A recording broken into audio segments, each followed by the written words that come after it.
তো কিয়ামতের ময়দানে কত লোক থাকবে?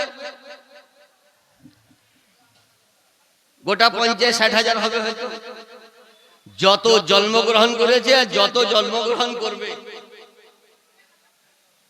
সমস্ত মানব জাতি একই সুবহানাল্লাহ ময়দানে উপস্থিত হবে। তো কত হবে আল্লাহ এবং আল্লাহ রসুল ছাড়া কেউ বলতে পারবে না। ড্রোন ক্যামেরাতেও সুবহানাল্লাহ ধরতে পারবে না। এহেন স্টেজে কিয়ামতের স্টেজে কোন যদি মন্ত্রী বলে যে আমি 10 মিনিট বক্তব্য দেব, চান্স পাবে? দিবে? চান্স পাবে না। হাই স্কুলের হেডমাস্টার চান্স পাবে না। লোকসভার সুবহানাল্লাহ স্পিকার ছিল, চান্স পাবে না। কলেজের প্রফেসর চান্স পাবে না। প্রতি মাসে এমএলএ হয়ে মিটিং করত, চান্স পাবে না। অত অক্সফোর্ড ইউনিভার্সিটির ছাত্র থাকবে, নালন্দা বিশ্ববিদ্যালয়ের ছাত্র থাকবে, গৌরবঙ্গ ইউনিভার্সিটির ছাত্র থাকবে, বর্ধমান ইউনিভার্সিটির ছাত্র থাকবে, উম্মুল কোরা ইউনিভার্সিটির ছাত্র থাকবে, আর এহেন সুবহানাল্লাহ গরিব খানা, এতিমখানা, হাফেজিয়া মাদ্রাসারও ছাত্র থাকবে কিয়ামতের ময়দানে। এই ময়দানে নাই, এই ময়দানে তো পেশাব লাগলে পালিয়ে গেছে, আর ওখানে পেশাব টেশাব কিছু লাগবে না, বসেই থাকতে হবে। ওখানে উঠা উঠি চলবে না, একটু বিড়ি খেয়ে আসছি না, নাফসি নাফসি, আমার কি হবে, আমার কি হবে। এহেন অবস্থায় বড় স্টেজ দেখে সবারই আকাঙ্ক্ষা হবে যে আল্লাহ 2 মিনিট টাইম দাও, সালাম করে নেমে যাও, কাউকে চান্স দেওয়া যাবে না। আল্লাহ আমি দিল্লির লোকসভার স্পিকার ছিলাম, আল্লাহ বলছে ওখানে এইখানে নয়। আমি কলেজের প্রফেসর ছিলাম, যে এইখানে নয়, কলেজে, কাউকে চান্স দেওয়া যাবে না। কিন্তু নবী মুস্তাফা বলেন এহেন এতিমখানা, গরিব খানা, আমার মাদ্রাসা তালেবে ইলম এরা চাইবে না, কিন্তু কিয়ামতের কোটে আল্লাহর তরফ থেকে হুকুম হবে ইকালু ইয়ানি লিসাহিবিল কোরআনে ইকরা ওয়ারতাকি ওয়ারাতিল কামা কুনতা তুরাতিলু ফিদ দুনিয়া ফাইন্না মানজিলাতাকা ইনদা আখির আয়াতিন তাকরাউ বিহা। এর মানে কি? আল্লাহ বলবে হে নবী, এত বড় স্টেজে মাদ্রাসার যারা তালেবে ইলম আছে তাদেরকে অনুমতি দাও, তারা দাঁড়িয়ে যাবে। অক্সফোর্ডওয়ালা দেখবে যে তো আমার বাড়িতে জায়গির খেত, ও দেখবে যে আমাদের চাঁদাতে মাদ্রাসা চলতো, তালেবে ইলম দাঁড়িয়ে যাবে। আল্লাহর হুকুম হবে হে তালেবে ইলম এখানে কোরআন পড়তে শুরু করো। কি পড়ো? কোরআন। মাদ্রাসা তালেবে ইলম বঙ্গ ভারত এক্সপ্রেসের মতন কোরআন পড়বে, মনে হচ্ছে যে তারাবি পড়ছে, খুব স্পিড পড়বে। আল্লাহ বলবে ওয়ারাতিল কেরাতে শহীদ, এখানে সুবহানাল্লাহ কোরআন পড়ো। তালেবে ইলম বলবে হে খোদা কিয়ামতের ময়দানে কোন কেরাত? আল্লাহ বলে কামা কুনতা তুরাতিলু ফিদ দুনিয়া, যেমন দুনিয়ার মাদ্রাসাতে তুমি কেরাত করতে। বেশক সুবহানাল্লাহ। দুনিয়াতে কেরাত করলে কারি বলতো, দুনিয়াতে কেরাত করলে টাকা পেতাম, দুনিয়াতে কেরাত করলে পেট ভরে বিরিয়ানি পেতাম, আমি কিয়ামতের ময়দানে কি পাবো? আল্লাহ বলবে তুমি কোরআন পড়ো আর জান্নাতে সিঁড়িতে পা রেখে দাও। কোরআন পড়ো, জান্নাতে সিঁড়িতে পা রেখে দাও। তুমি কোরআন পড়তে পড়তে যতটি জান্নাত অতিক্রম করবা ততটি জান্নাত তোমার উপরে ওয়াজিব হয়ে গেল। বেশক সুবহানাল্লাহ, সুবহানাল্লাহ। এই যে তালেবে ইলম, আজ মানুষ গর্ব করে আমার বেটা এমবিবিএস ডাক্তার, কেউ গর্ব করে যে আমার বেটা ইঞ্জিনিয়ার, কেউ গর্ব করে যে আমার বেটা সুবহানাল্লাহ অমুক আইএস অফিসার, কেউ গর্ব করে যে আমার বেটা আইপিএস অফিসার। কিন্তু এহেন মা ও বাপ কত গর্বের উপযুক্ত যে আইএস আইপিএস নয়, একটা হাফিজে কোরআন তৈরি করেছে, আলিমে দ্বীন তৈরি করেছে। ইনাদের মর্যাদা কত! নবী মুস্তাফা বলেছেন ইন্নাল্লাযী লাইসা ফি জাওফিহি শাইয়ুম মিনাল কোরআন কাল বাইতিল খারিব। নবী বলেন যে সিনাতে কোরআনের একটা আয়াতও নেই, এহেন সিনা হলো সুবহানাল্লাহ একটা উজাড় ঘরের মতো। একটা বাড়ি মানুষ বসবাস করে না, পুরাতন বাড়ি, তো কে বসবাস করে? জিন বসবাস করে, ভূত বসবাস করে, মানুষ ওখানে গাঁজা খায়, পাড়া ছেলেরা ওখানে ফ্রি ফায়ার খেলে, সবই করে, সবই থাকে।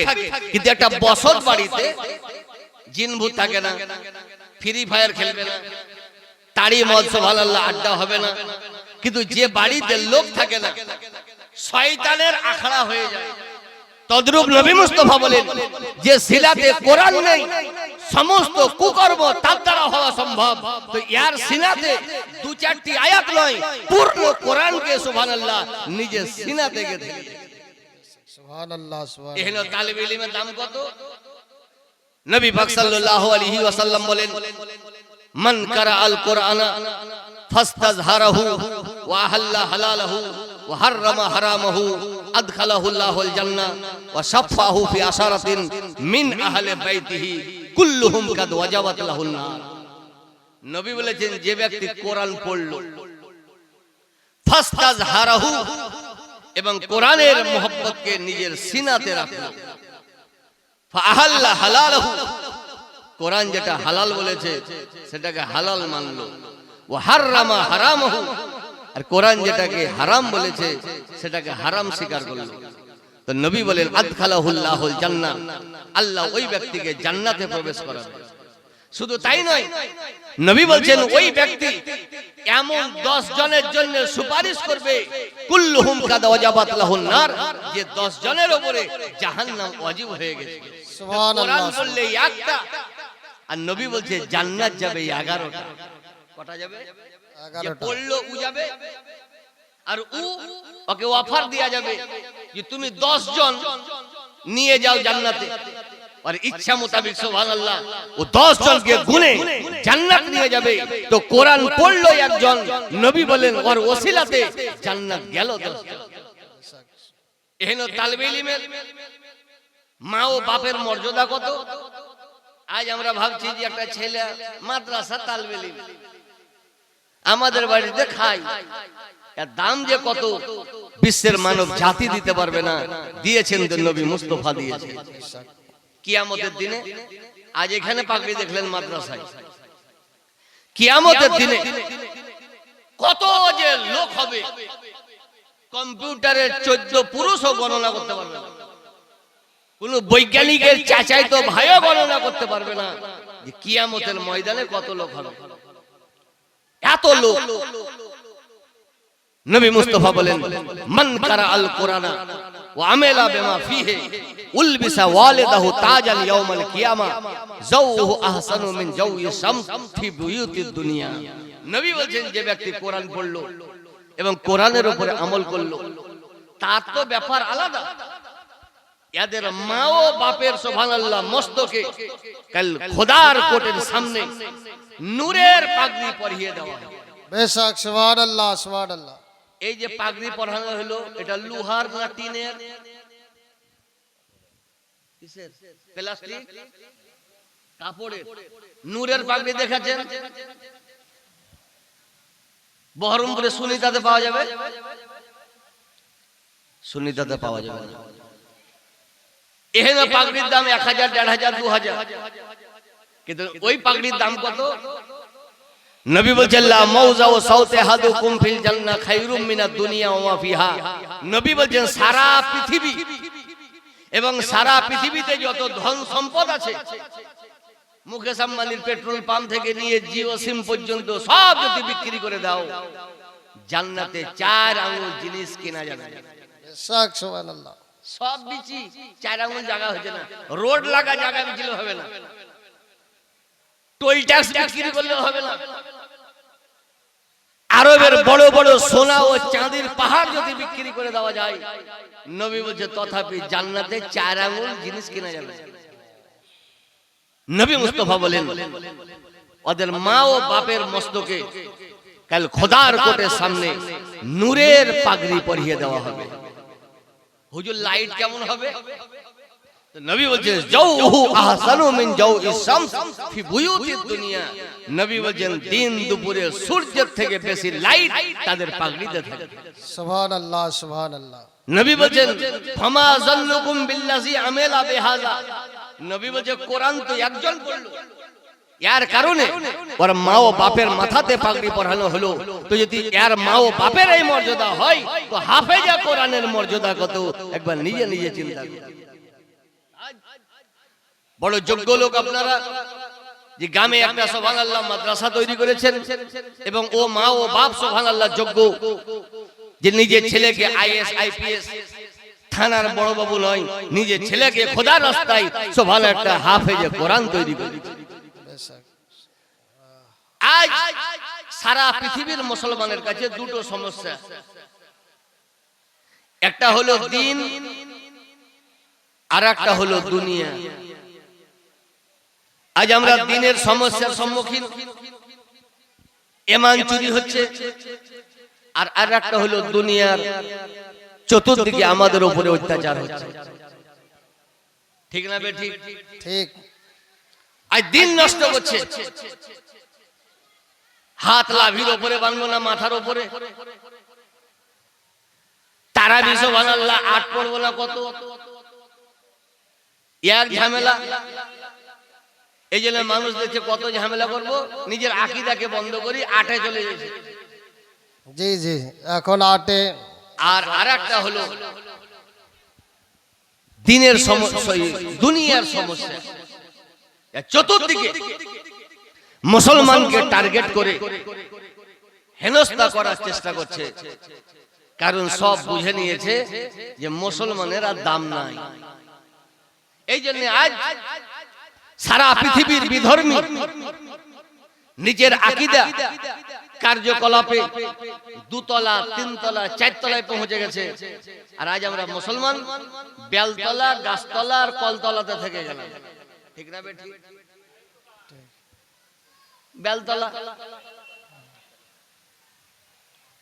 কিন্তু আমরা কোন মুসলমান, আমরা কোন ক্যাটাগরির মুসলমান, যে মুসলমানের ব্যাপারে ভারতবর্ষের বিখ্যাত স্কলার, চ্যাম্পিয়ন স্কলার, যিনার লিখিত সুবহানাল্লাহ জাতীয় সঙ্গীত আজ ভারতবর্ষে পাঠিত হয়, যিনি লিখেছেন সারে জাহাঁ সে আচ্ছা হিন্দুস্তান হামারা। এটা কোনো বেধর্মের লেখা নয়, যিনি লিখেছেন তিনি একজন মুসলমানের বাচ্চা। ইনি লিখেছিলেন, হে বিশ্বের মানব জাতি শোনো, আমরা ওই মুসলমান যে দস্ত দস্ত है दरिया भी ना छोड़े हमने, বাহারে জুলমত पे দৌড়া দিয়ে ঘোড়ে हमने। আমরা ওই মুসলমান ছিলাম যে জল ও স্থলের উপরে শাসন করে দেখিয়ে দিয়েছিলাম। জলের উপরেও শাসন ছিল, স্থলের উপরেও শাসন ছিল। কিন্তু আজ আমরা ওই মুসলমান যে জল ও স্থলের উপরে কি শাসন করবে, নিজের বাড়ি অলির উপরেও শাসন চলে না। ঠিক না বেঠিক? আগুদে শুনেছি স্বামী স্ত্রীকে তালাক দিবে, আর এখন শুনছি স্ত্রী স্বামীকে তালাক দিয়েছে। তাহলে শেয়ার বাজার কত নেমে আছে? একবারে নেমে গেছে। আর স্বামীটা চর্চি করে বিবিটাকে কিছু বলতে পারে না। একটা বাড়িতে প্রতিদিন ঝগড়া স্বামী স্ত্রী। তো গ্রামের মোড়ল বলছে যে হাইরে তোরা থাকবি না আমরা থাকবো গ্রামে, প্রতিদিন এই ক্যাচক্যাচিতে আমাদের ঘুম আসে না, তো ওই বিবিটাকে তালাক দে। তো যে মোড়ল বাবু বিয়ে করার সময় 2 লাখ টাকা নিয়েছেন, তো তালাক দিলে তো 2 লাখ টাকা ফেরত দিতে হবে। তো ফেরত দিতেও পারবো না, তালাক দিতে পারবো না, ওর কাজ ওকে করতে দেন, আমার কাজ আমাকে করতে দেন। মানে মিলিজুলি সরকার, সংখ্যা গরিষ্ঠ আসতে পারে না, সব আমাদের মুসলমান বেধর্মী ফলো করছে, যারা ওই মুসলমান যে জল ও স্থলের উপরে শাসন করে দেখিয়ে দিয়েছে। আমরা কোন মুসলমান? আজ রাস্তায় সুবহানাল্লাহ কুকুর শিয়াল অনেক আছে, তো কোন মানুষকে যদি কুকুরে তাড়া করে, আর যদি বলে যে আমি গ্রামের প্রধান আমাকে ছাড়ো, তো শুনবে তাড়বে। কিন্তু নবীর সাহাবী মিশকাত শরীফ 2য় খণ্ড বাবুল কারামতের অধ্যায় তুলে দেখুন, নবীর সাহাবী হযরত আব্দুল্লাহ, জিনার উপাধি হলো সাফিনা। সাফিনা মানে পানির জাহাজ, সাফিনা মানে পানির জাহাজ, জলজাহাজ, পানির জাহাজ। ইনি একাই কয়েকটা মানুষের সামান নিজের মাথায় উঠিয়ে যুদ্ধ করতে চলে গেলেন। কয়েকটা মানুষের তো নবী বলছেন আনতা সাফিনা, তোমাকে মানুষ লাগে না, তোমাকে মনে হচ্ছে পানির জাহাজ। হাদিস বর্ণনা হচ্ছে যে অন্ধকার রাতে উনি রাস্তা ধরে চলে যাচ্ছেন, একটা সিংহ, আচ্ছা কুকুরের পাওয়ার বেশি না সিংহর পাওয়ার বেশি? কার পাওয়ার বেশি? সিংহর। সিংহর পাওয়ার বেশি। পথ অবরোধ করে বসে আছে সিংহ, ইনি হাঁটতে হাঁটতে পা লেগে গেছে সিংহকে। যেমনই পা লাগা, সিংহ একবারে হুঙ্কার দিয়ে ওকে আক্রমণ করার চেষ্টা করেছে। যেমনই আক্রমণ করার চেষ্টা, তো উনি, আমরা হলে তো ওখানে হার্ট অ্যাটাক করতাম, সিংহর মতন লোক। কিন্তু উনি যেমনই দেখেছে সিংহ, তেমন সঙ্গে সঙ্গে বলছে ইয়া আবাল হারিস আনা মাওলা রাসূলুল্লাহ সাল্লাল্লাহু আলাইহি ওয়াসাল্লাম কানা মিন আমরি কাইতা ওয়া কাইতা। হে জঙ্গলের শের সিংহ, তুই থমকে দাঁড়িয়ে যা, কারণ আমি সাধারণ লোক নই, আমি নবী মুস্তাফার গোলাম হযরতে সাফিনা আছি। যেমনই বলা, সিংহ মাথাকে নত করে বলতে হুজুর আমার পিঠে চড়ে যান। বেশক, সুবহানাল্লাহ সুবহানাল্লাহ। আজ কুকুরে যদি তাড়ে আমাকে, আর আমি যদি বলি সাইদাপুরের আমি হেড মৌলবি, ছাড়বে? কিন্তু ওনার আকীদা কত, যে উনি বলছে থাম, আমি নবীর গোলাম হযরতে সাফিনা। কারণ উনি জানেন যে যারা নবীর গোলাম হয়ে গেছে সারা পৃথিবী তাদের গোলাম হয়ে গেছে। কিন্তু আজ আমরা মুসলমান শুধু আধার কার্ডে থেকে গেলাম, কার্যকলাপে আজ আমরা নিজের ওজনকে হারিয়ে বসে আছি। আর যখন নিজের ওজন হারিয়ে বসে আছি, তো অন্য সুবহানাল্লাহ শক্তি আমাদেরকে গ্রাস করার চেষ্টা করে। আমাদের মধ্যে কি কমি আছে? একটা জিনিসের কমি, সেটা হলো আমাদের সব আছে, একটা জিনিস কমে গেছে, তার নাম হলো নিজের ঈমান। ঈমান কমে গেছে। একটা যুদ্ধ, কন্টিনিউ যুদ্ধ চলছে, নবীর জামানায় যুদ্ধ চলছে, জয়লাভ হচ্ছে না। নবী মুস্তাফা এসে দেখছেন যে ব্যাপার কি, যুদ্ধ চলছে অনেক দিন ধরে, তো তোমরা কি কোনো সুন্নত ছেড়ে দিয়েছো? সাহাবী বলতে যে হুজুর আমাদের জ্ঞান তো কোনো সুন্নত আমরা ছাড়িনি। আর আজ সুন্নত তো দূরের কথা, মোটা মোটা ফরজ ছেড়ে দিছি আমরা। হুজুর আমি সুন্নত ছাড়ি না। নবী বলছে ভালো করে দেখো। একটা সাহাবী বলছে হুজুর টাইম কম থাকার কারণে, যুদ্ধের কারণে কয়েকদিন ধরে আমরা ওজুর আগে যে দাঁতুন করতে হয় এই সুন্নতটা ছুটে গেছে। ওজুর আগে দাঁতুন করা ফরজ নয়, ওজুর আগে দাঁতুন করা ওয়াজিব নয়, সুন্নত। হুজুর ছুটে গেছে। নবী বলছে দাঁতুন করো। যেমনই দাঁতুন করা, কেউ নিমের ডাল, কেউ জাইতুনের ডাল, কেউ পিলুর ডাল, যে যা ডাল পাচ্ছে ভেঙে সুবহানাল্লাহ দাঁতুন করতে শুরু করেছে। কাফের দেখলো যে মুসলমান ক্ষুধার তাড়নায় আজ গাছের ডাল চিবাচ্ছে, আগামী কাল হয়তো আমাদেরকে খাবে, জঙ্গল ছেড়ে পালিয়ে যা। যেমনই পালিয়ে যাওয়া, ইসলামের ঐতিহ্যবাহী সুবহানাল্লাহ ঝান্ডা উত্তোলন হয়ে ইসলামের জয়লাভ হয়ে গেল। বলার উদ্দেশ্য হলো এটা, একটা সুন্নতের যদি এই ক্ষমতা থাকে, তো ফরজের ক্ষমতা কত একবার নিজে নিজে চিন্তা। আজ আমরা নিজের পাওয়ার নিজে কমিয়ে দিয়েছি, নিজের ওজন নিজে কমিয়ে দিয়েছি। কিন্তু কোরআন বলছে যে তোমরা নার্ভাস হয়ে না, দুর্বল হয়ে যেও না, গোদা বাংলায় যাকে বলে ভেঙে পড়িও না।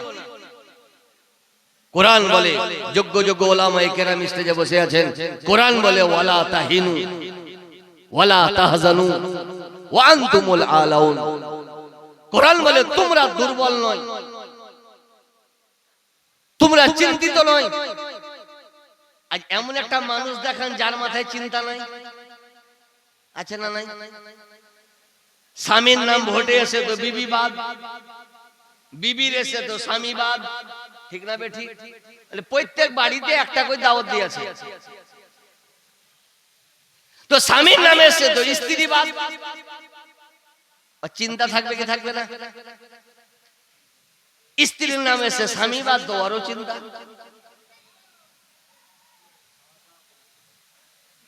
আগুদে মানুষ জিজ্ঞাসা করতে এক অপরকে যে কেমন আছেন ভাই, এখন আর জিজ্ঞাসা করেন এক মাস থেকে, নাম এসে নাম এলো নতুন খবর, না নাম আসেনি, সামনে লিস্টে আছে।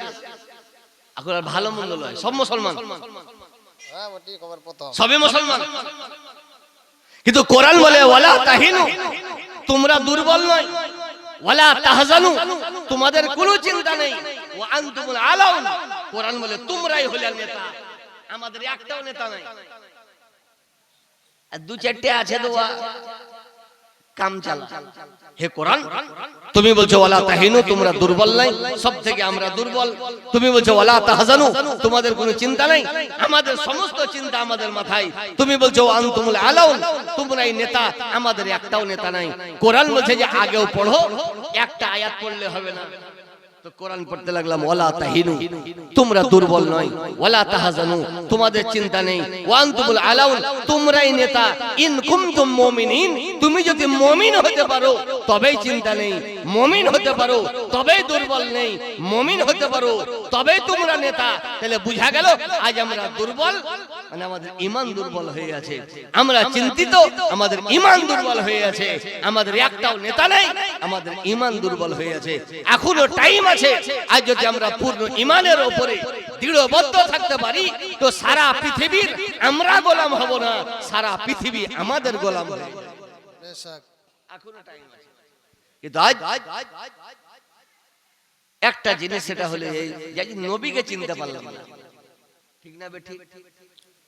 নবীকে চিনতে পারলাম না, আমাকে নিয়ে আন্দোলন নাই, আর আপনাকে নিয়েও ঝগড়া নাই, সব নবীকে নিয়ে।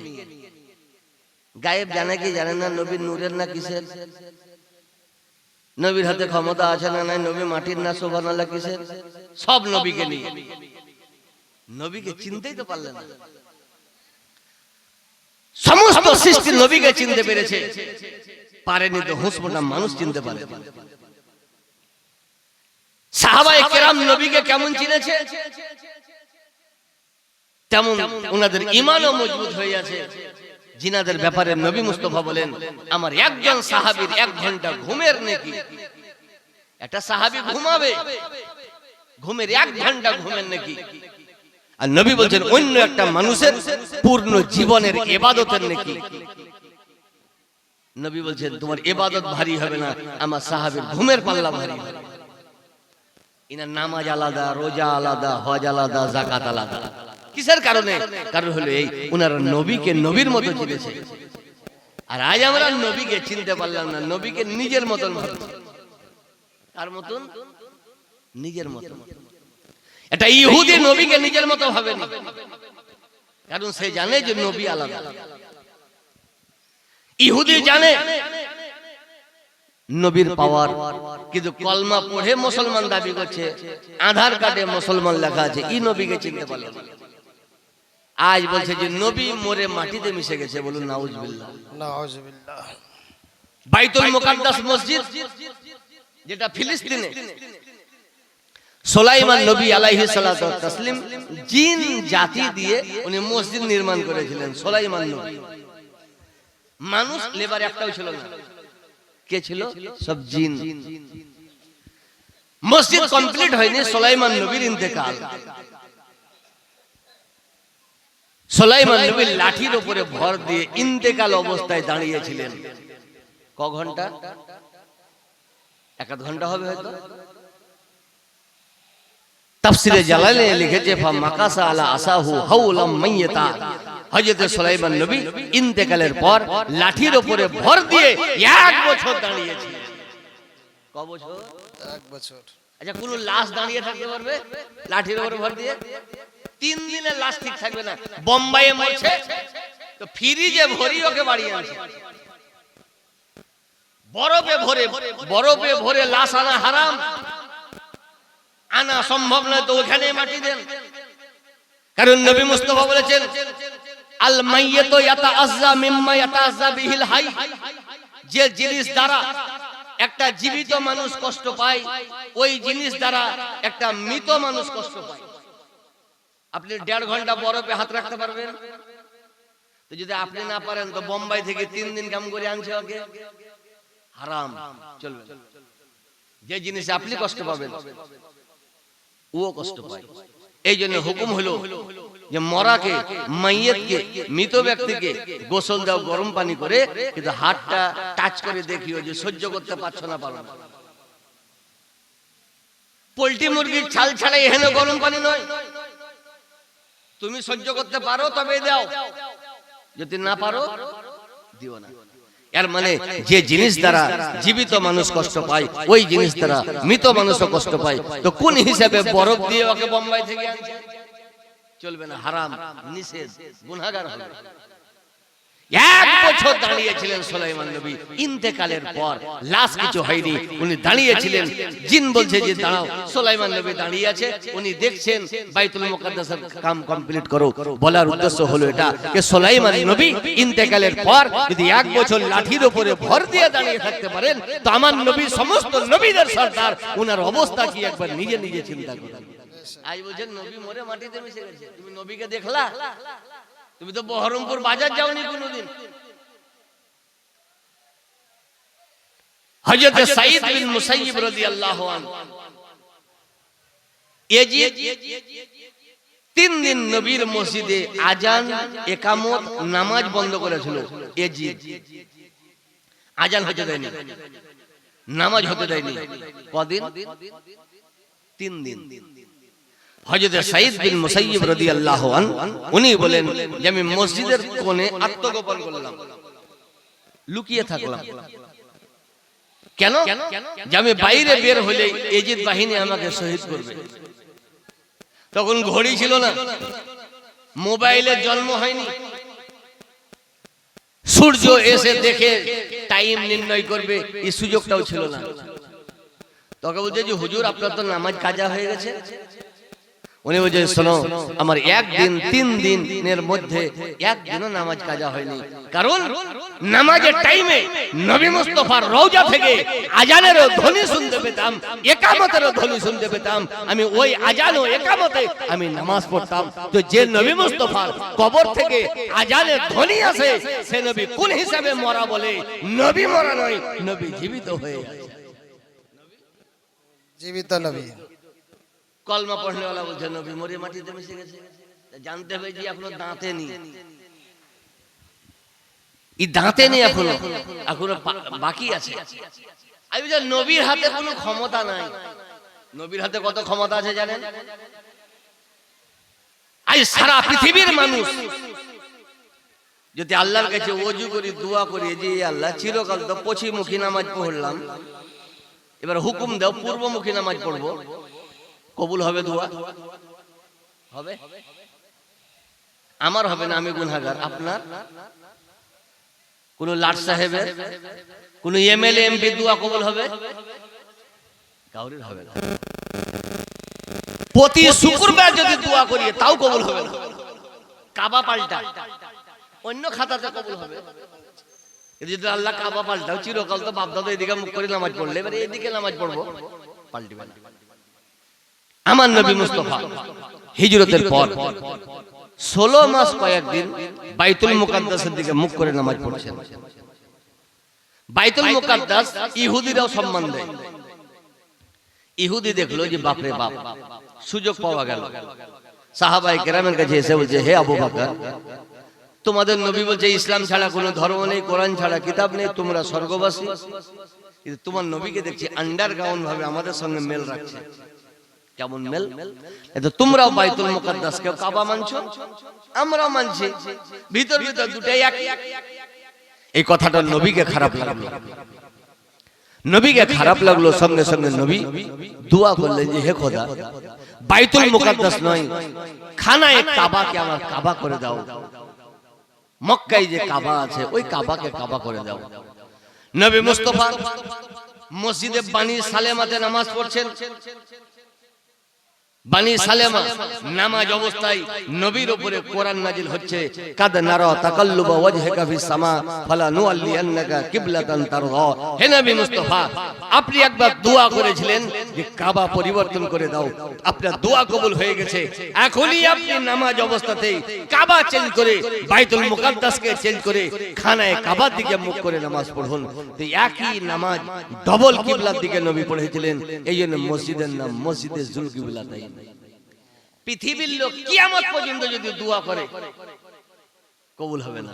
নবী একবার দোয়া করেছিলেন, নবীর ওসিলাতে খানায়ে কাবা কিবলা হয়ে গেল, লাইফ টাইমের জন্য হয়ে গেল। তাহলে বোঝা গেল লোক চাইলে কিছু হয় না, নবী একবার চাইলেন তো অনেক কিছু হয়ে গেল। নবীর হাতে কি? আজ কিছু ছুচকিয়া মুসলমান দাবি করছে